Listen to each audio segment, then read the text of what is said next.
Students के exams खत्म हो चुके हैं, अब प्लान कर रहे हैं इंटरनेशनल एजुकेशन के लिए। तो जब भी अब्रॉड स्टडी का प्लान करते हैं, अप्लाई करते हैं, मेरे पास आते हैं तो दो क्वेश्चंस मेरे को पूछते हैं। सिर्फ स्टूडेंट्स ही नहीं, इवन पेरेंट्स के भी ये क्वेश्चंस होते हैं। सो सबसे पहला क्वेश्चन रहता है, स्टूडेंट्स पढ़ते समय काम कर सकते हैं? इसका जवाब है हाँ, कर सकते हैं। 20 hours per week on an average majority of the countries आपको राइट देती हैं काम करने के लिए। इवन अगर कनाडा की बात करें, वहां पर समर ब्रेक जैसे अभी चल रही है, स्टूडेंट्स फुल टाइम वर्क कर रहे हैं। दूसरा क्वेश्चन जो मेरे को पूछा जाता है, दैट इज जब वो स्टडी कंप्लीट कर लेते हैं तो उसके बाद क्या? उसके बाद है जी पीआर। लॉन्ग टर्म में देखा जाए, पीआर लेके वहां पे सिटीजनशिप ले सकते हैं, वहां पे सेटल हो सकते हैं। शॉर्ट टर्म में देखा जाए, जैसे आपका स्टडी कंप्लीट होता है तो आप वर्क परमिट अप्लाई कर सकते हैं। हाँ, वर्क परमिट अप्लाई करते समय आपको कुछ चीज़ों का ध्यान रखना है। तो आज के वीडियो में ये चीज़ डिस्कस करने जा रही हूँ कि अलग अलग कंट्रीज में अप्लाई करते हैं क्या नाम होता है। मीन्स कहीं पे पीजीडब्ल्यूपी बोला जाता है, कहीं पे पीएसडब्ल्यू बोला जाता है। दूसरा, आपको कुछ रिक्वायरमेंट्स फुलफिल करनी पड़ती है लैंग्वेज की, कहीं पे ये ज़रूरी है, आपको टेस्ट देना पड़ता है। कहीं पर इसका प्रोसेसिंग टाइम बहुत ज़्यादा है, कहीं पे कम है, ये भी ध्यान रखना पड़ता है। इसके चार्जेस भी होते हैं, आपको पेमेंट करनी पड़ती है, उसकी फीस देनी पड़ती है वर्क परमिट अप्लाई करते समय। कहीं पे ये ओपन रहता है, कहीं पे ये क्लोज रहता है। मेजॉरिटी ऑफ द कंट्रीज आपको ओपन वर्क परमिट देती हैं। ओपन वर्क परमिट का मतलब रहता है आपके पास कोई भी जॉब ऑफर नहीं है, तब भी आप जॉब के लिए अप्लाई किया, तब भी आप वर्क परमिट वहाँ पे ले सकते हैं। इवन जर्मनी हो गया या कुछ ऐसी यूरोपियन कंट्रीज हैं जो आपको जॉब सीकर वीज़ा देती हैं। आप अभी वहाँ पे जॉब ढूंढ रहे हो, आपने स्टडी कंप्लीट किया, तो यही बोल सकते हैं कि खासियत है इस प्रोग्राम की। तो गाइज, इसके बारे में आज वीडियो में डिस्कस करने जा रही हूँ। वीडियो नज़ारा इन्फॉर्मेटिव, कृपया करके अंत तक देखना, क्योंकि मैं अपडेटेड इन्फॉर्मेशन और इन्फॉर्मेटिव वीडियोस बनाती हूँ आप लोगों के लिए। तो चैनल को ज़रूर सब्सक्राइब करना और अवेंचरिन फैमिली का हिस्सा बनना। वीडियो को ज़्यादा से ज़्यादा लोग के साथ शेयर करना, ताकि उनके जो बेसिक डाउट है ना वो क्लियर हो जाएगा रिगार्डिंग स्टडी करते समय वर्क करना और स्टडी करने के बाद वर्क परमिट लेना।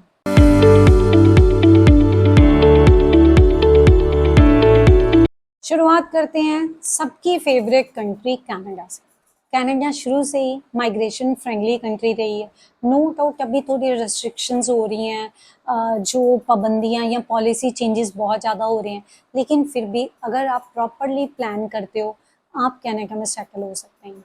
यहाँ पर जो वर्क परमिट होता है ना, उसको पीजीडब्ल्यूपी बोला जाता है, पोस्ट ग्रेजुएट वर्क परमिट। इसकी ड्यूरेशन 1 ईयर से लेके अप टू 3 ईयर्स रहती है। अगर आपने 1 ईयर का प्रोग्राम कनाडा में किया है, वो भी किसी डीएलआई से करना है जब आपने वर्क परमिट लेना है। अगर आपका कॉलेज या यूनिवर्सिटी के पास डीएलआई नंबर नहीं है तो आपको वर्क परमिट नहीं मिलेगा। ये इंपॉर्टेंट चीज़ है, ध्यान रखनी है। तो जब आप अपना वहाँ पे स्टडी कंप्लीट करते हो फॉर 8 मंथ्स और 1 ईयर, तो आपको 1 ईयर का वर्क परमिट मिलता है। अगर आपका स्टडी 2 ईयर्स का रहता है, वो चाहे डिप्लोमा हो या आपने कोई डिग्री की है, अप टू 3 ईयर्स का रहता है। बैचलर डिग्री चाहे आपकी 4 साल की हो, तब भी आप अप टू 3 ईयर्स के लिए वर्क परमिट अप्लाई कर सकते हैं। सो यहाँ पर अगर स्टडी का टाइम 2 साल से ज़्यादा होता है तो वर्क परमिट का ड्यूरेशन वही रहता है, उसमें कोई चेंज नहीं। हाँ, अगर अप्लाई करना है आपको, जो स्पेसिफिक टाइम होता है ना उसमें अप्लाई करना पड़ता है। ये बहुत इंपॉर्टेंट है, क्योंकि कनाडा में जैसे मेरा सजेशन है, स्टडी कंप्लीट हुई साथ में वर्क परमिट डाल दीजिए। कोई आपको जॉब ऑफर की ज़रूरत नहीं है, ओपन वर्क परमिट आपके पास आना है। तो आपको क्या चाहिए, आप वर्क परमिट डालते हो ना, सबसे ज़्यादा अच्छी बात पता है क्या है, आपने वर्क परमिट डाला, आपको आईआरसीसी की तरफ से वर्क ऑथराइजेशन लेटर आ गया, तो साथ में आप काम शुरू कर सकते हैं। तो ऐसी कोई भी आपके ऊपर बहुत ज़्यादा पाबंदी नहीं होती। हाँ, अभी कुछ कंडीशंस हैं, कुछ डिप्लोमा वालों को पीजीडब्ल्यूपी नहीं मिलता। तो जब आप स्टडी का प्लान करते हैं ना, उस टाइम पे ये चेक कर लीजिए कि आपका प्रोग्राम लीड कर रहा है पीजीडब्ल्यूपी के लिए कि नहीं। तो क्योंकि रिसेंट फ्रीक्वेंट चेंजेस हो रहे हैं, इसलिए मैं आपको ये चीज़ बता रही हूँ। अब बात करते हैं कनाडा के नेबरिंग कंट्री की, दैट इज यूएसए। यूएसए में भी वर्क परमिट मिलता है लोगों को जो इंटरनेशनल स्टूडेंट्स वहाँ पे सक्सेसफुल कंप्लीट करते हैं अपने स्टडी प्रोग्राम को। तो यहाँ पर अगर आपने स्टडी कंप्लीट किया है तो आपको ओपीटी मिलता है। OPT optional practical training, already इसके ऊपर मैंने डिटेल में वीडियो बनाया हुआ है, आप वो वीडियो जाके चेक कर सकते हैं। ये सब बच्चों को मिलता है अप टू 12 मंथ्स। और ये एक्सटेंड हो जाता है 24 मंथ्स फॉर दोज जिनका स्टेम बैकग्राउंड है, साइंस, टेक्नोलॉजी, इंजीनियरिंग, मैथमेटिक्स। तो स्टेम वालों को ये 24 मंथ्स और मिल गया, total 36 months, it means 3 years का मिल जाता है। सो गाइज आपने अपने डीएसओ को इन्फॉर्म करना होता है। अभी इस टाइम पे आइस बहुत स्ट्रिक्ट है। सो आइस ने ये क्लियर कट इंस्ट्रक्शन दे दी है, जो भी इंटरनेशनल स्टूडेंट्स ओपीटी पे हैं वो अपनी जो जॉब ऑफर है उसको अपडेट कर दें, ताकि चाहे वो डीएसओ के पास करें या यूएससीआईएस अप्लाई, तो ऑब्वियसली आप यूएससीआईएस के द्वारा ही करते हो, तो आपको ये ध्यान में रखना है। Otherwise it is open work permit, जब अप्लाई करना है तो आपको जॉब ऑफर की जरूरत नहीं होती, लेकिन जब आप अप्लाई कर लेते हैं ना तो उसके बाद स्पेसिफिक टाइम है, जैसे आपको जॉब ऑफर मिली आप जरूर अपडेट कीजिए। ये बहुत इंपॉर्टेंट अपडेट है, क्योंकि अदरवाइज आइस आपका जो वीजा का स्टेटस है उसको रिवोक कर सकती है। इसीलिए आपको ये वार्निंग भी दे रही हूँ, अगर आप ऑलरेडी इंटरनेशनल स्टूडेंट वहाँ पे, अदरवाइज मौजे हैं, ओपन वर्क परमिट है, कोई भी आपको जॉब ऑफर की जरूरत नहीं पड़ती। अब बात करते हैं यूके की। यूके में भी पोस्ट स्टडी वर्क मिलता है, इसको बोलते हैं ग्रेजुएट रूट। सो ग्रेजुएट रूट सबको मिलता है, डजेंट मैटर उन्होंने यूजी डिग्री किया हो या पीजी डिग्री किया हो, 3 साल का डिग्री हो या 1 साल का डिग्री हो, सबके लिए सेम ड्यूरेशन रहती है, दैट इज 2 ईयर्स। सो अभी तक 2 ईयर्स है, आने वाले टाइम में अगर ये 18 मंथ्स हो जाती है तो डेफिनेटली आपको ज़रूर बताऊंगी, क्योंकि रिसेंटली वहाँ पे वाइट पेपर में ये चीज़ आ चुकी है, लेकिन अभी ये लॉ नहीं बना। सो गाइज इस टाइम में आप जॉब ढूंढ सकते हैं, आपके पास ये ओपन वर्क परमिट रहता है, किसी भी आपको जॉब ऑफर की ज़रूरत नहीं है इसको अप्लाई करते समय। लेकिन इसके बाद आप जो स्किल्ड वर्कर में अप्लाई करते हैं तो आपको ऑब्वियसली उस टाइम पे उसके टर्म्स कंडीशन, उसके रूल्स फॉलो करने पड़ेंगे, लेकिन ग्रेजुएट रूट के लिए आपको कोई भी जॉब ऑफर की ज़रूरत नहीं पड़ती। यूके की यही खासियत है। आजकल आयरलैंड बहुत ज़्यादा पॉपुलर स्टडी डेस्टिनेशन बनता जा रहा है, काफ़ी इंडियंस भी जा रहे हैं आयरलैंड में पढ़ने के लिए। तो जब आप आयरलैंड में जाते हैं पढ़ने के लिए, आपकी डिग्री कंप्लीट हो जाती है, सो आपको वहाँ पर मिलता है 3rd लेवल ग्रेजुएट स्कीम के अंतर्गत वर्क परमिट। यूजी के लिए 1 ईयर का रहता है और पीजी हो या पीएचडी हो 2 ईयर्स का रहता है। गाइस हम यूरोप को कभी नहीं भूल सकते, क्योंकि इस टाइम पे यूरोप फेवरेट स्टडी डेस्टिनेशन बनता जा रहा है, क्योंकि ऑस्ट्रेलिया, यूके, यूएसए, कनाडा बहुत स्ट्रिक्ट हो रहे हैं, तो यूरोप में काफ़ी कंट्रीज हैं, काफ़ी लोग वहाँ पे जाते हैं। अब जितनी ज़्यादा कंट्रीज हैं यूरोप में, उतनी वैरायटी भी है जो पोस्ट स्टडी वर्क की रहती है। जर्मनी की बात करें तो आप अगर अपनी स्टडी कंप्लीट करते हो जर्मनी में तो 18 मंथ्स का आपको जॉब सीकर वीज़ा मिलता है, आप उसमें इस टाइम में जॉब ढूंढ सकते हैं। ऑब्वियसली आपको जॉब मिल जाती है, उसके बाद आप अपना नेक्स्ट स्टेप में जिस भी कंपनी में वर्क कर रहे हैं, जब इसका ड्यूरेशन खत्म हो जाता है तो आप नेक्स्ट जो वीज़ा अप्लाई कर सकते हैं। यही चीज़ इटली की भी रहती है। यहाँ पे ये खासियत है कि आप जब जॉब सीकर वीज़ा मिलता है ना, तो आपको जॉब ऑफर मैंडेटरी नहीं रहती, it's a sort of open work permit. अब बात करते हैं नीदरलैंड की। नीदरलैंड में भी जब अप्लाई करते हैं तो आपको ओरिएंटेशन ईयर वीज़ा मिलता है, जिसका ड्यूरेशन 1 ईयर का रहता है। और इस टाइम पे आपको जो ड्यूरेशन अप्लाई करने की होती है ना, लाइक जैसे आपका स्टडी कंप्लीट हुआ, विद इन 3 ईयर्स आपने अप्लाई करना होता है। तो नीदरलैंड में बहुत सारे लोग पढ़ने जाते हैं, तो उनके लिए भी ये गुड न्यूज़ है कि वहाँ पर भी आपको पोस्ट स्टडी वर्क मिल रहा है। गाइस फ्रांस को छोड़ नहीं सकते, फ्रांस बहुत ज़्यादा फेवरेट स्टडी डेस्टिनेशन है आज के टाइम में, और फ्रांस भी काफ़ी एफर्ट्स लगा रहा है कि इंटरनेशनल स्टूडेंट्स को बुलाया जाए। फ्रांस में जब अपने अप्लाई करता है, जो आपके पास टेम्परेरी रेजिडेंट परमिट है ना, उसके बाद एपीएस के लिए अप्लाई करते हैं। जब आप इसके लिए अप्लाई करते हैं आपको 1 ईयर का जो है वो ऑप्शन मिल जाता है, ये भी जॉब सर्च वीज़ा ही रहता है। तो आप 1 ईयर वहाँ पर जाके अपना जॉब ढूंढ सकते हैं, उसके बाद इसको एक्सटेंड भी करवा सकते हैं 24 मंथ्स तक।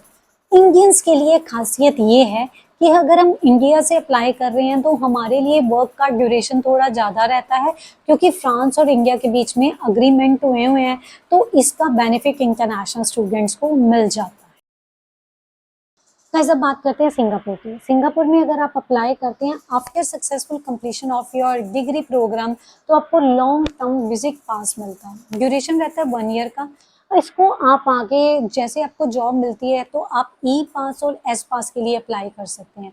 तो ये भी अच्छी अपॉर्चुनिटी है। सिंगापुर एक तो नेबरिंग कंट्री है हमारी, और दूसरा वहाँ पर सिंगापुर डॉलर की बात करें तो काफ़ी स्ट्रॉन्ग है सिंगापुर डॉलर, तो एक्सपोजर भी अच्छा मिल जाता है। सर्विस इंडस्ट्री बहुत ज़्यादा है वहाँ पे। तो अगर लुक फॉरवर्ड करें सिंगापुर में पढ़ने के लिए तो आपके लिए पास ऑप्शन रहती है वर्क परमिट की।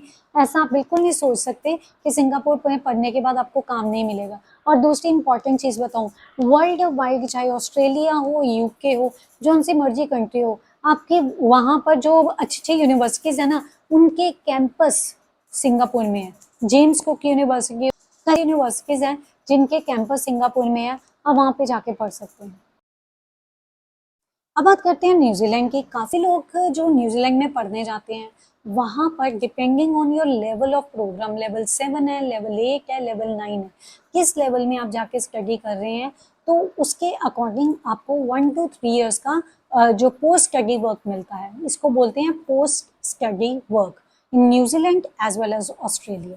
तो यहाँ पर अगर आप कंप्लीट करते हैं, ये ध्यान में रखना, प्रोग्राम जो आप चूज़ कर रहे हैं ना, वो आपका स्पेसिफिक प्रोग्राम होना चाहिए, क्योंकि हर एक को ये वर्क परमिट नहीं मिल रहा, कुछ ना कुछ चेंजेस आते रहते हैं, अपडेट होते रहते हैं, इसलिए आपको बता रही हूँ, इस चीज़ का ध्यान रखना। आप जो भी प्रोग्राम में एडमिशन ले रहे हैं, आप कोशिश कीजिए उसी में एडमिशन लें जहाँ पर आपको पोस्ट स्टडी वर्क मिले। ये आप ऑलरेडी कंफर्म कर सकते हैं। अगर आप अपने एजेंट से अप्लाई कर रहे हैं तो उनसे कंफर्म कीजिए, अपनी यूनिवर्सिटी से पूछ सकते हैं। आपने स्टडी कंप्लीट किया है तो पोस्ट स्टडी वर्क परमिट आपको मिल जाता है under TGV, temporary graduate visa, सब क्लास 485। इसका ड्यूरेशन 2 साल से लेके 5 साल तक रहता है, depending on the location you have studied in Australia. अगर आप मेजर सिटीज़ में करते हो अपनी स्टडी कंप्लीट, तो आपका वर्क परमिट का ड्यूरेशन कम रहता है, लेकिन अगर आप रीजनल में चले जाते हो तो उसका ड्यूरेशन ज़्यादा रहता है। इसमें एज लिमिट मैटर करती है, 35 ईयर्स के अंडर आप होने चाहिए अगर आप अप्लाई कर रहे हैं। अगर इससे ज़्यादा है तो आपकी एलिजिबिलिटी इफेक्ट हो जाएगी। सो यहाँ पर एक चीज़ अच्छी है कि पहले अभी तक क्या हुआ था, और बहुत सारे स्टूडेंट्स ने इसको किया भी है, स्टडी कंप्लीट की, उन्होंने वर्क परमिट अप्लाई किया, अगर उनका आगे PR के लिए कुछ नहीं बनता, वो फिर स्टडी ले लेते हैं, फिर वर्क परमिट अप्लाई करते हैं। तो ये वंस इन लाइफ टाइम नहीं रहा अभी तक। सो अभी इसमें रिस्ट्रिक्शंस और ज़्यादा लगी हैं। 35 ईयर्स एज मैंने आपको ऑलरेडी बता दी है, लेकिन बीइंग इंडियन हमें फ़ायदा है, क्योंकि ऑस्ट्रेलिया का इंडिया के साथ अग्रीमेंट हुआ है, economic cooperation and trade agreement. उसके अंतर्गत हमारे लिए जो रिस्ट्रिक्शन अभी रिसेंटली थोड़ी देर पहले ऑस्ट्रेलिया ने इम्प्लीमेंट की थी, वो हम पे नहीं लागू हुई। हमें वर्क परमिट ज़्यादा मिल रहा है एज़ कम्पेयर टू अदर्स। तो अगर हांगकांग या ब्रिटिश नेशनल्स की बात करें, वो 5 ईयर्स तक अपना वर्क का टाइम जो है वो ले सकते हैं। सो वो वेरी करता है नेशनैलिटी के ऊपर भी, और इनसाइड ऑस्ट्रेलिया आपने स्टडी कहाँ से कंप्लीट किया है उसके ऊपर भी मैटर करता है। सो गाइस, ये तो रही अपडेटेड इन्फॉर्मेशन कि आप जब स्टडी कंप्लीट करते हो, वर्क परमिट को क्या बोला जाता है किस कंट्री में, और ये ओपन वर्क परमिट होता है या क्लोज होता है, आपको एक्सटेंडेबल हो जाता है कि नहीं, वो वेरी करता है कंट्री टू कंट्री के ऊपर। तो आप जिस भी कंट्री में अप्लाई कर रहे हो उसमें ये सारी चीज़ें गो थ्रू कर सकते हो। सो गाइस, एक चीज़ का ध्यान रखना, दोबारा बता रही हूँ, चार्जेस होते हैं, चार्जेस भी आपको पे करने पड़ेंगे, क्योंकि वीज़ा एप्लीकेशन आपने डालनी है तो उसकी कंडीशंस होती हैं। कुछ कंट्रीज़ में ये लैंग्वेज टेस्ट मैंडेटरी रहता है, जैसे कनाडा हो गया, या आप ऑस्ट्रेलिया में अप्लाई कर रहे हो तो आपको दोबारा लैंग्वेज का टेस्ट देना पड़ता है, लेकिन कुछ कंट्रीज़ में ये चीज़ मैंडेटरी नहीं होती, तो वो वेरी करता है। तो जिस भी कंट्री में आप अप्लाई करें, इस चीज़ का ध्यान रखना, और प्रोसेसिंग टाइम के बारे में जानना बहुत ज़रूरी है, क्योंकि अगर डिले हो गया तो आपका वीज़ा स्टेटस कहीं ना कहीं इनवैलिड हो भी सकता है। तो और आप यहाँ कोई भी ब्रिजिंग वीज़ा अप्लाई करते हैं या कुछ भी आप डालते हैं तो आपको वेट करना पड़ सकता है, हो सकता है आपको वर्क राइट उस टाइम पे ना मिले। तो ये हर कंट्री के लिए नहीं, लेकिन कुछ कंट्रीज़ में रहता है। सो प्रोसेसिंग टाइम का ज़रूर ध्यान में रखिए, और साथ में ही ये ध्यान में रखिए कि आपने कब अप्लाई करना है। मेरा सजेशन है जिस मर्जी कंट्री में आप जाएं, आपका जैसे स्टडी कंप्लीट हुआ, आपके डॉक्यूमेंट्स, जैसे आपको डिटेल मार्क्स मिल जाते हैं, कंप्लीशन लेटर मिल जाता है उस कॉलेज से जहाँ से आपने स्टडी किया है, उसके बाद साथ में आप अपना वर्क परमिट अप्लाई कर दीजिए, ताकि आप टाइम वेस्ट ना करें और अपना टाइम प्रॉपरली यूटिलाइज करके उसी कंट्री में वर्क कल्चर वहाँ का पार्ट बने, उसके वर्क का एक्सपीरियंस ले, आपको एक्सपोजर मिले। So this is all about today's video. Hopefully video is quite informative to you. धन्यवाद कि वीडियो को अंत तक देखा। अगली वीडियो किसी और इम्पोर्टेंट अपडेट के ऊपर लेके आऊंगी, तब तक के लिए stay informed and stay vigilant.